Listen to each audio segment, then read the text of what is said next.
let's go from one PED user who's been found guilty of it to another one in just black eyes. Brock Lesnar. Black eyes on the sport everywhere. Brock Lesnar, who, if you didn't see it coming, I don't know what to say. I mean, I thought it was surprising when the first few tests came back and he passed them. I thought for sure.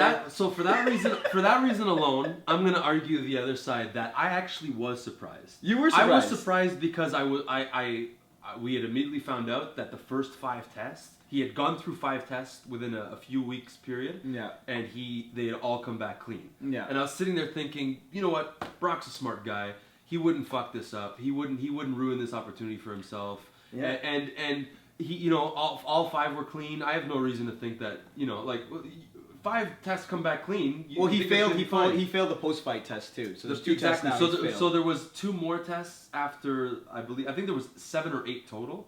Okay. And the first 5 were clean, and then I think the 6th before the fight, which was a June 16th. Yeah. And then the post-fight drug tests were both positive. Estrogen blockers. Yeah, both the same PD, by the way, but the John Jones used. Which typically, in most occasions, is used for the latter half cycle of getting off of a steroid cycle. Okay. Normally, it's used for when you do steroids, and then you get on the estrogen blockers at the tail end of your cycle. Yeah. But in some cases, some guys do use it to inhibit. To stop the estrogen so that they can raise testosterone levels slightly, and it works somewhat like a TRT. Okay. So there's that as well. Either or are bad. The second half is not as bad. Mm-hmm. The first half is way worse because then that means you fully used steroids. But it's and this is we don't know if they use steroids. I don't know what else you'd use an estrogen blocker for. I'm not familiar with this stuff. This is not my realm of expertise in any manner. Yeah. It's just PEDs are performance enhancing drugs. They shouldn't be doing it. They broke the rules, and by that they are cheating. I wrote a big article about performance enhancing drugs, like a 3, 4, 5 page article on Low Kick MMA a couple of years ago, and I went through a lot of what it can do to help, a lot of the facade and myth and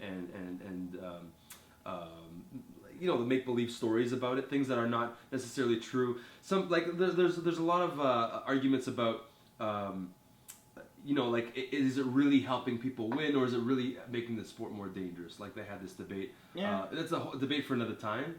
But long story short, these are things that are wrong. They shouldn't be doing them. They're outlawed. They're now against company policy, and USADA is there to break them, and that's what they're doing. They're busting it. I mean, this is the main and co-main event. Essentially, main event John Jones was pulled from. Co-main Brock Lesnar wins the fight, which I thought he looked great. I thought, wow, you've been out for 5 years. Yeah. I mean, people were saying, Brock's gonna get knocked out. Yeah. I knew he was gonna do. I mean, when you look at it, Brock came in at weight at 265.5. Yeah, he had to cut. He always had to cut. But Mark when you look at Mark Hunt and Brock Lesnar, he makes Mark Hunt look small, like really small.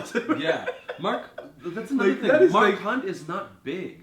Like there's this weird thing that Mark Hunt's this big guy, but he's really just he's 5'10", 5'11" max.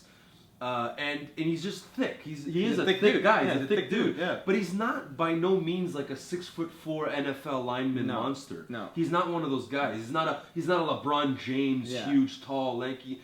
By any means. And Brock he's the same height as Fedor. Yeah. You know what I mean? And Brock did a great job, I think, of controlling the distance, making sure he didn't get into Mark's range, and then.